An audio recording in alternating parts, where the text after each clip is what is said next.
Today we're going to be doing a little demonstration on tamales. Tamales are one of those really fun foods that you can do anything with.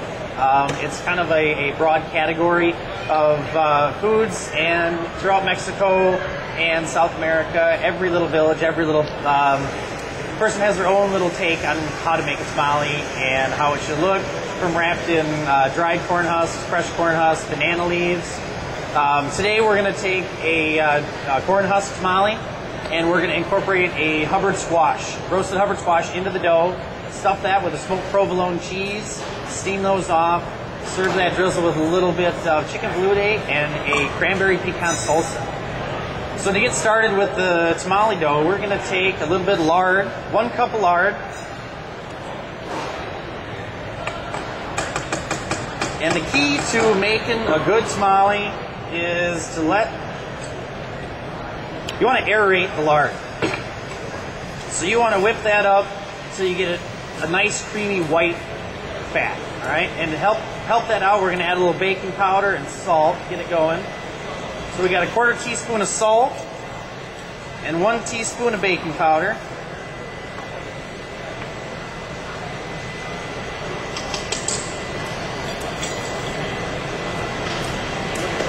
So while we're whipping that, I'll just talk a little bit about what I have here. I took just a basic provolone cheese, sliced it into 1/2-inch rounds, and just put it right in a hickory smoker, and just slow smoke that for about 5 minutes. It doesn't take very long at all. The cheese will eat that smoke right up. I just cut it into little chunks. I did take some dried corn husks and just soaked them in warm water overnight. And we're going to take some of these and just make some little strips out of the corn husk. We're going to use these strips to tie our tamales together.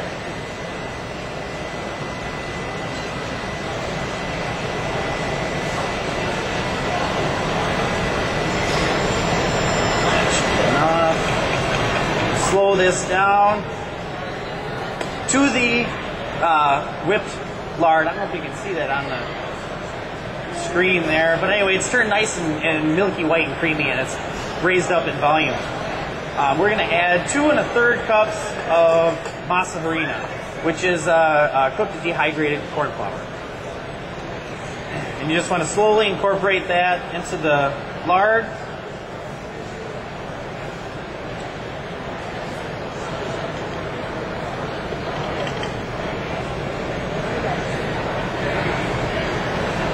Try not to make too big of a mess there. Shoot the flour out of there. The one thing about tamales, it's a labor of love. It's nothing that you're going to get done in a hurry. The tradition behind tamales stems from family holidays, birthday parties, any kind of celebration. The family gets together and they have a party all day long making tamales. So if you ever do this in the kitchen, you're going to want to invite some friends over, schedule some staff, sit around, make some Not doing it in the kitchen, all right. So we've got that fat incorporated into the masa. We're going to add 1 cup of chicken stock. You can use water, but I highly suggest using stock. You'll get much more flavor out of that.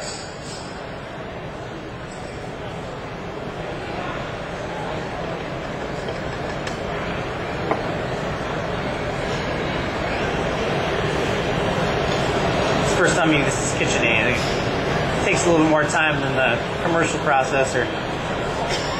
So turn that on high again and just let that whip, and you're going to incorporate more air into that batter. So the more air you get into there, the more fluffy the tamale is going to be. So and there's lots of different styles of tamales. If you're on the street and you're having street vendor food, it's finger food, they make the tamales very dense, so you can hold it in your hand. If you're having a special occasion, you want these real nice fluffy tamales that soak up the sauce that you're going to put over it real well. Now that we've got that stock in the dough, we're going to add some roasted Hubbard squash. And all I did was take a Hubbard squash, cut it in half, took the seeds out, roasted it in the oven, peeled it out of the insides. We're going to take 3/4 of a cup.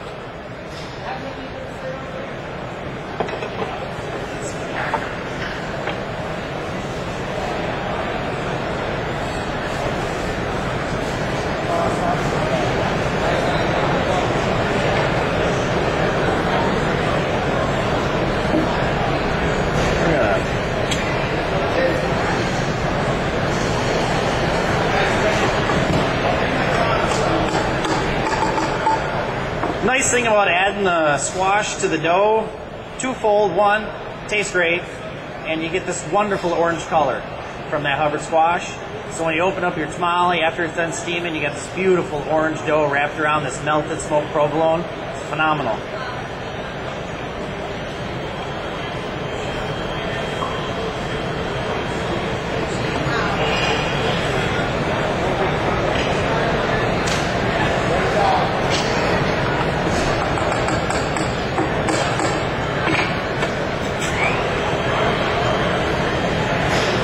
Trick when making tamale dough, you know when you've got enough air incorporated into your dough. If you drop a little dollop in a cup of water, it'll float. So if it sinks to the bottom, you need to keep whipping, let it rise up some more. Okay. All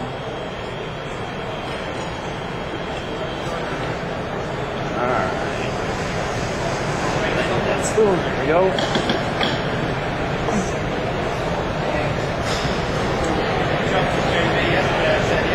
So you're going to end up with a fairly creamy consistency on the dough. It should hold its own up a little bit, but be very pliable.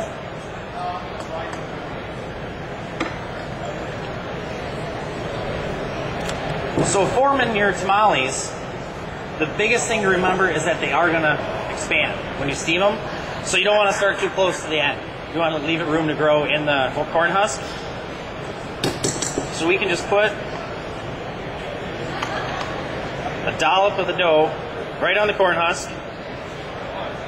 Leave yourself about an inch, inch and a half from the bottom. Take a piece of that provolone cheese, put it right on the inside. Fold both ends over, top down. Take one of your little strips that you ripped off earlier.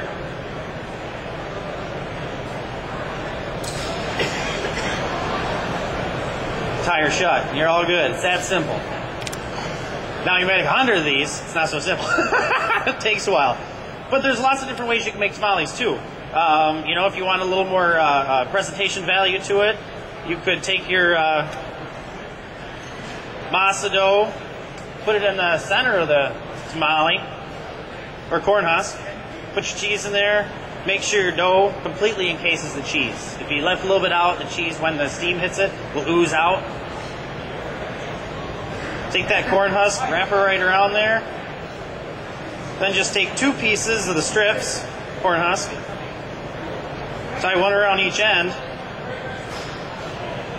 and you got a nice little purse that you can open up for presentation. You can see the nice husk in there, put some condiments over the top. Then you're going to place those right in your steamer.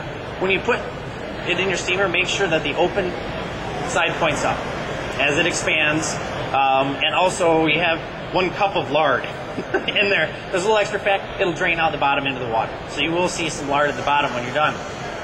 So you can just place those in the steamer and feel free to stack them. It's alright to stack them, there's plenty of air in between to get steam through. And you're going to want to let that steam on medium-low heat, slow steam, for about 30 minutes to 40 minutes. Best way to check for doneness when you do that, take one out, open it up, or just push on the outside. It'll be very resilient, and you'll feel the springiness to it. All right. Also, if you use the open-ended ones, you'll see it grow up out the top. All right.